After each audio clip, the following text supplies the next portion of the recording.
પેલા તો બહુ ગરમ ભાવ પડે હો ભાઈ, બહુ ભાવ છે ભાઈ. કાંઈક આમ સમજીને કયો. અમદાવાદ થી લાંબો છો છું અને તમારે પણ કેરી બધી વેચાઈ જાય, પડી ન રહી.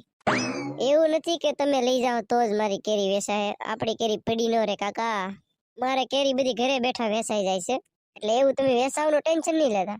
ને ભાવમાં તમને એવું લાગતું હોય કે 1800 રૂપિયા વધારે છે તો તમે તારે હો આપજો, આનથી વધારે નહીં હાલે. હવે કાળું, આ તો બહુ ભાઈ ગરમ પડે હો ભાઈ, બહુ ભાવ છે ભાઈ. આ તારા ભાઈ બન છે, થોડું ઘણું કે કઈ ઓછું રાખ. 1000 રૂપિયા હોય ને તો આપણે બધું ભરી લેવી છે, જેટલી હોય એટલી. 1000 રાખો ભાઈ. શું છે એલા, કઈ વ્યાજબી કરી દે ને ભાઈ. આને વ્યાજબી શું કરે? રીંગણા ડીટિયા કરે. 1800 માં 1000 આવી ગયા. અમારે હું આંબાના પાંદડા ઢળી ઢળીને બધી તમને જ દેવાનું. અમારે હું નીકળ્યા પાંદડા ઢળવાના.